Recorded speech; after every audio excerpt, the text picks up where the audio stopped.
Chapter 1. Edge of Poverty. Charlie's flat carried the scent of damp and fried food. Background hums of his life. Now a background hum in Charlie's life.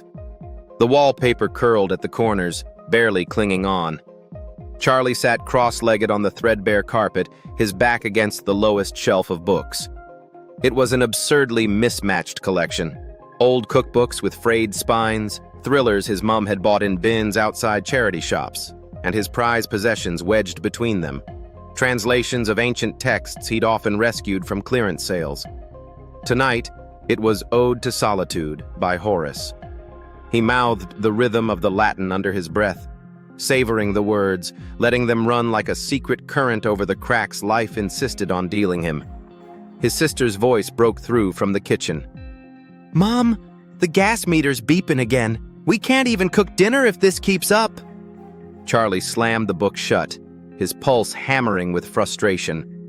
At the sharp tone in his sister's voice, Latin was like smuggling diamonds in this house.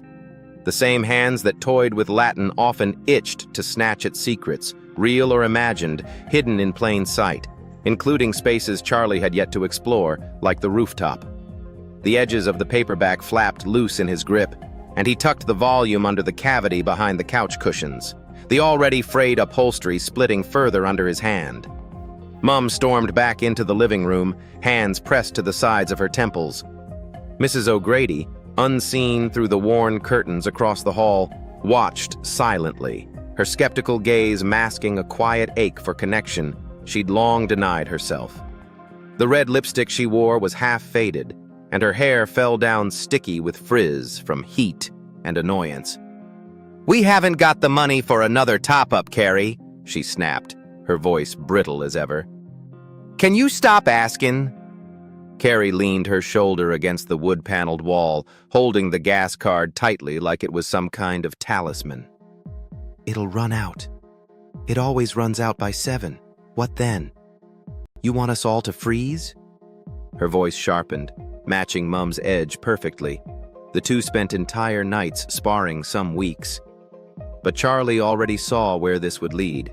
The predictable explosion of their social dynamics playing out like a poorly rehearsed stage scene. "Do you think I'm made of money, eh? You want to wave a wand, Carrie?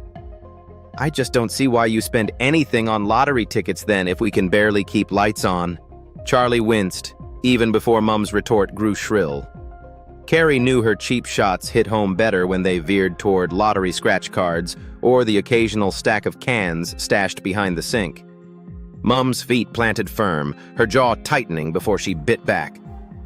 "Sometimes I need it, that's all, just so I don't wake up thinking, what's the bloody point?"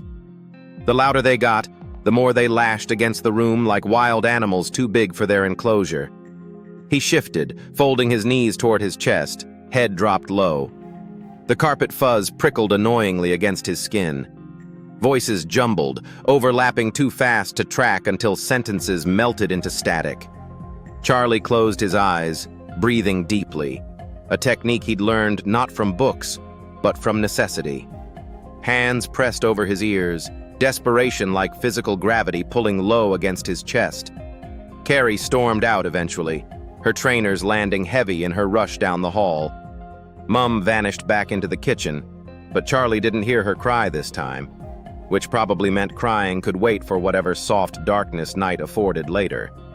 Still quiet. He unfurled from the carpet, standing stiff as muscles stretched anew. By sheer instinct now, Charlie moved toward the window. Feet silent crossing old vinyl flooring where rolled newspapers still took shape from projects Mum never cleaned, where nothing stayed ordered longer than 30 hours. Over and up the fire escape.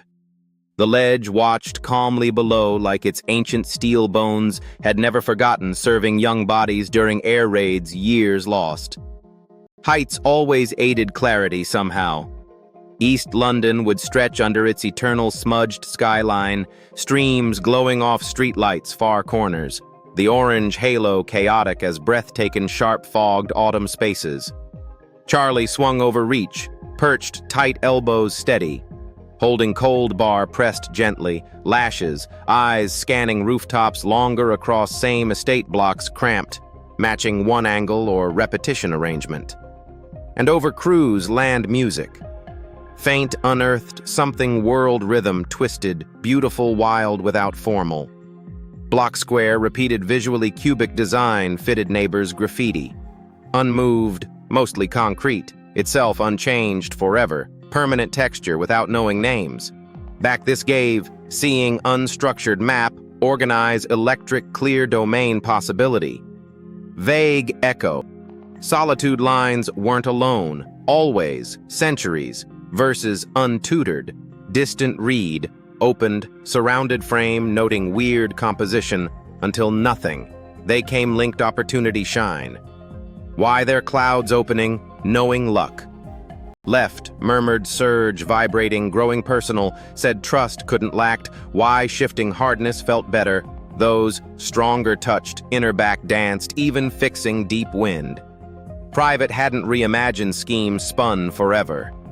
Changes, unknown, unpredictable, onward dragging, pause, reflectable quarter marking, holding differently. Stages woven texture, all warmth enough exactly future knitting happen. Chapter 2. Graffiti Conversations. Near the bins, the courtyard reeked of fried chicken and stale beer. Charlie's trainers scuffed across the tarmac, his eyes drawn to the shadowed figure by the bins. As he circled past a graffitied bench where Tariq sat with his notebook, chin tucked low, lips moving faintly as he murmured lines of a poem to himself. They didn't have proper parks around here, not ones with fresh grass or parents pushing prams. This was where they landed, under a sky dimmed by high rises and the flicker of TVs in fogged windows. Charlie leaned against the bench, fingers twitching as Tariq scribbled with purpose, with the same restless energy that stopped his trainers from staying still. The bench creaked loud enough to make the older boys kicking a nearby football glance their way. Tariq glanced up just long enough to acknowledge him, then buried his nose back into the spiral-bound notebook he always carried, bought cheap from the pound shop, but guarded like gold. "So, what's it today?" Charlie asked, just as a football smacked the bench nearby. "Another ode to heartbreak? Or you've finally gone and penned our great estate epic?" Tariq made a sound somewhere between a laugh and a scoff, but didn't look up. "It's nothing in it. Just something about the moon." "The moon? Mate, can't you see? The moon's as lost as we are." "Yeah, well, doesn't mean I don't know it's there." Tariq's tone was defensive, his leg bouncing as he scraped out another line in black ink. Then he hesitated, the pen poised just so, and said softly, "I think I'd like to write for it someday, you know, for people who notice things. Nothing big, like a book or anything. Just words that land where they're needed." Charlie let the idea hang there for a beat because it sounded like something Tariq might not actually want him to poke at. "I'd buy your book," he said instead, leaning forward as though the reassurance didn't weigh much. "You could call it Bars and the Bin Shed Poems." Tariq grinned in spite of himself and finally shut the notebook, propping an elbow against his knee. "What about you then? What about me? You've got plans, don't you? You don't work your arse off at school just to end up at the chicken shop forever?" Charlie shrugged, picking at a stray thread on his sleeve. "Plans don't mean much around here." "Yeah, but still. You're clever, man. Really clever. You pretend you're not, but I see it. You could be anything." "Anything except what I actually want to be," Charlie muttered under his breath. He slumped back, tipping his face toward the apartments. Telegraph cables looped like string between the buildings, sagging, as though tired by the weight of transmitting all those private lives. "You ever feel like the whole world's running on someone else's terms?"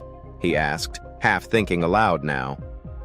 "And you're just, what, background noise?" Tariq frowned, watching him more closely than usual. Before he could respond, Charlie felt it.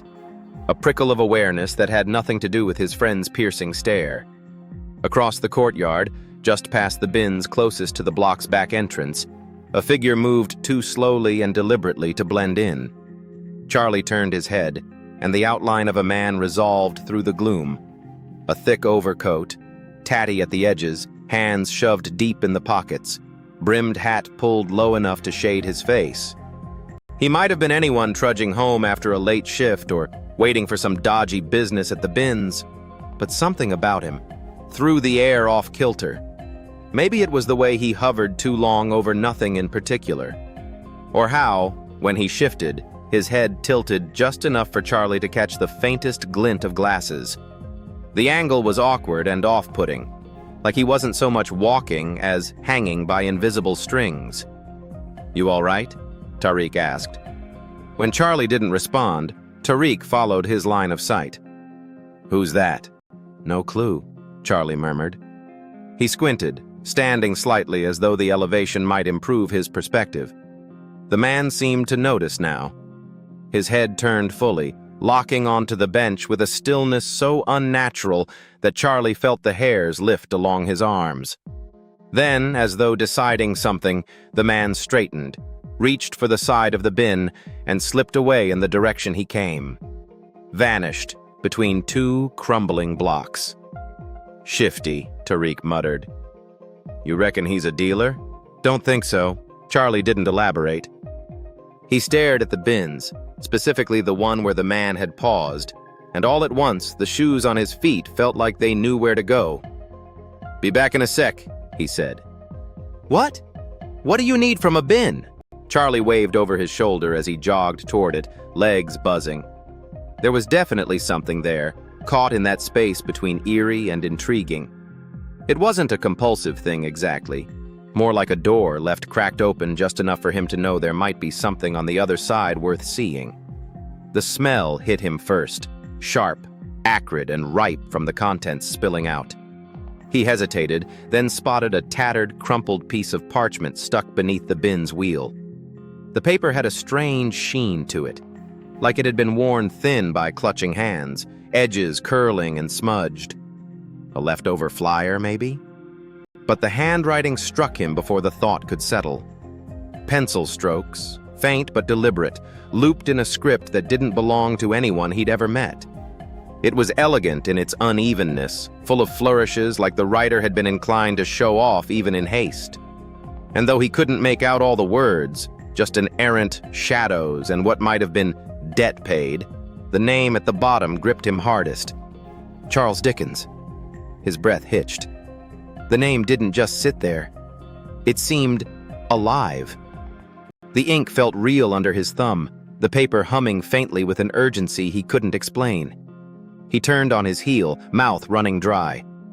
What was he supposed to think? That the man in the hat planted it? That it really was that Charles Dickens? Somewhere behind him, Tariq shouted something. Charley didn't hear. His pulse thudded too loud, a drumbeat that matched the echo of just one question. Who had left this for him? And why?